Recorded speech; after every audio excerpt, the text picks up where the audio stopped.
rings. Yeah, Miami didn't go, but if they did, we might have had to make T-shirts or something. No, but it's a lot of fun. We're never, you know, it's not like Wars of the Dance Team. I know how girls can be, but we're not like that. It's not cutthroat. It's not. We're all friends, and you know, we all get along great. So. And one of the good advantages about being one of the Lady Cats is all your games are indoors. Yes. You don't have to deal with the elements. I really don't know how they NFL does that. I mean, it's freezing out there, or it's one extreme or another, but yeah, we're fortunate to be inside. Bill, anything else on your side over here? I think you summed it up pretty good. Once again, Coach stealing all the questions. All right, Alan, I know you're doing our video in there. Any other questions? I'm good to go. With that though. So again, the tryouts will be this coming Saturday, and they start at 10 o'clock is registration.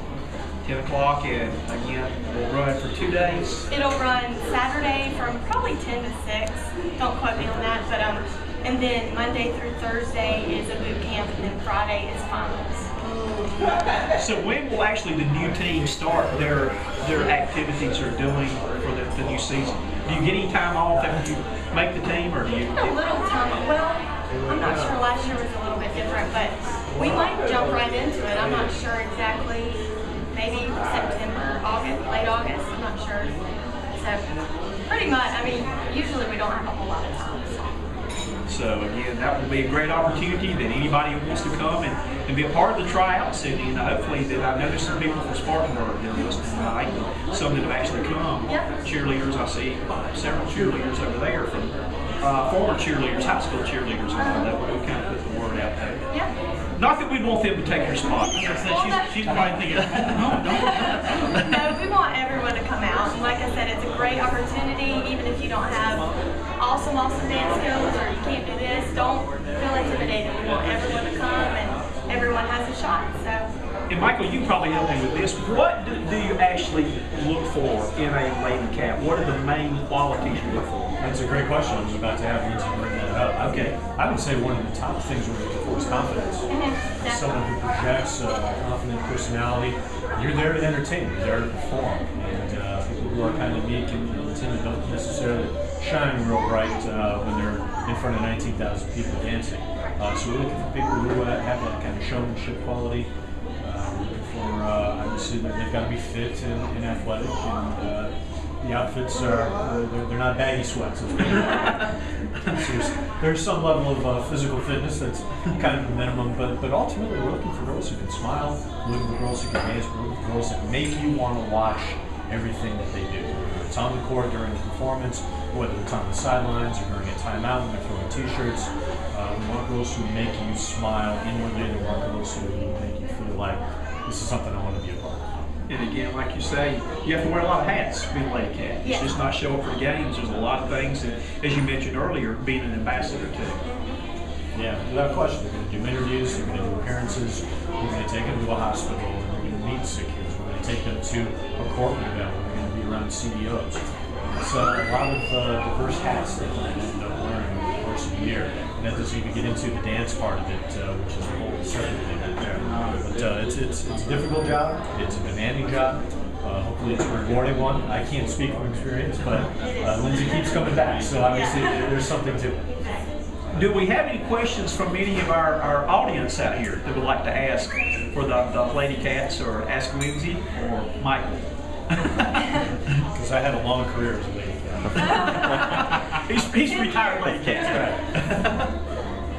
Go ahead. Do y'all get to interact with any of the players on the team, like Wallace or I can't name any of the others? Like August or anybody else like that? We don't. I mean, we don't establish relationships, friendships. No, I mean just like say, hey, how you doing? That kind of thing. Oh, I mean, we can definitely say hey. I mean, in passing. Yeah. I mean. That's basically it. Yeah, I mean, yeah, we never see them or hang out with them. They know each other. They share the same court 43 nights a year. So right. There's a familiarity there. They do appearances together.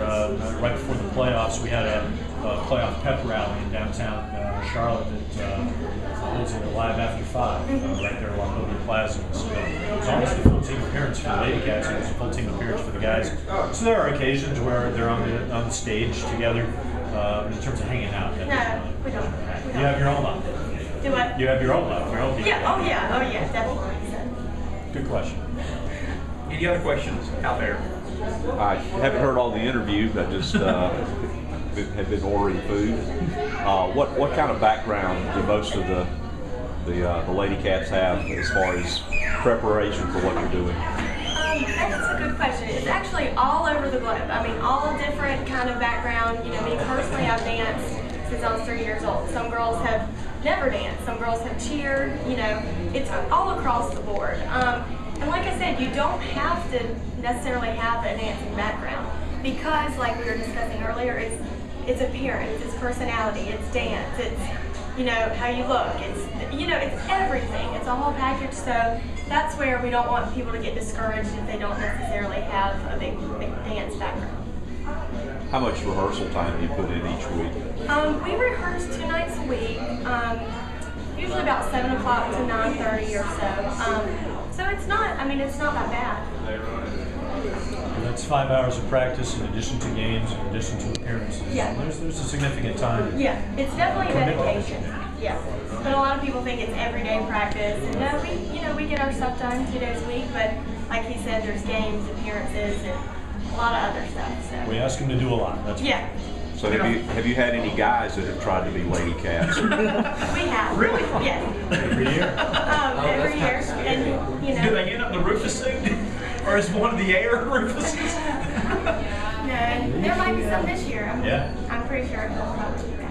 When I spent a couple years working in minor league sports, worked in the Continental Basketball Association, we had at the time the Seattle Sonics dance team come over, and actually kind of the head dancer was a guy. And he set the tone. He was really, really talented. And he kind of set the tone for that entire dance team. It was pretty interesting to watch that group perform. And to have a guy sort of in the lead, and the other girls kind of filled out the rest of the team. And he was definitely the focal point. And he was pretty talented, no question about it. There you go, Coach. Do we have any other questions back here? We have some more. Just listening. Okay, we appreciate you listening. And I think it's kind of interesting you mentioned different backgrounds. If I remember correctly from our earlier interview, was it Tia that actually was a college basketball player? Yep, she played at Davidson. And played about as much as she could basketball-wise, and took that as far as she could, and then became a dancer. Yep. I thought that was rather interesting. That is, that's rare. I mean, that's awesome. But yeah, she fits right in and does everything we do, and you know, right off the bat, she knew what she was doing. So it's great. I think it speaks to the athletic ability of these young women as well. That a college basketball player would fit in well and kind of keep up with these other dancers. I think maybe she would outshine them in terms of performance, but that's not the case at all. So it shows you how great these ladies are in terms of their athletic ability. How hard is it to manage your time from the standpoint that I know a lot of you have careers other than this, as far as you work all day long and you have to do that at night? How tough is that? It's really not that bad because, you know, 8 to 5 is full-time, well, at least for me. And then after, everything usually is after work. They do have to be understanding, like on game days, I'll leave at 4 instead of 5. But, you know, they have to be understanding, and the way I see it is it's an honor to do what we do. And, you know, that's how a lot of jobs view it, I think, I hope. But, so they do have to be understanding, but a lot of stuff comes afterwards. Did you like how dismissive she was in that? Hey, I work at 8 to 5 now, and I do this from 5 to 10. Our games last till about 9:30, 10 o'clock. So so she's describing basically a 14, 16-hour day as if it's nothing, you know. So I guess it helps to be young. She's young, yes, she's young. She can still. It does get tiring at times, but like I said, I don't view the Lady Cats as a job because it is so fun. I mean, you know, regardless of pay or no pay or whatever, you know, it's a great opportunity, and I kind of look at it like I'm going to do something fun. I'm not going to work, you know. So I think that might, I mean, we're all like, oh, I got to go to my full-time job, you know. But Lady Cats is not like that, so. And Michael, we've got this actually on video and audio. When it comes time to negotiate that, you heard her say, her comments right there that we can throw that back out when you're going for your no-cut contract.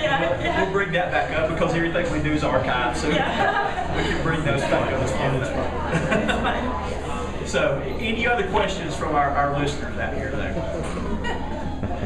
Now, was this something that you dreamed up wanted to do when you were a little girl? Oh what did you want to do when you were little? Was this something that you wanted to do, or was it just something that you just decided later on in life?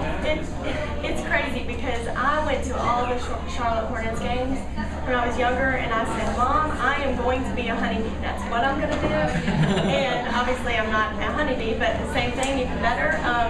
So I am. I'm living my dream, and I never, when you're young, you always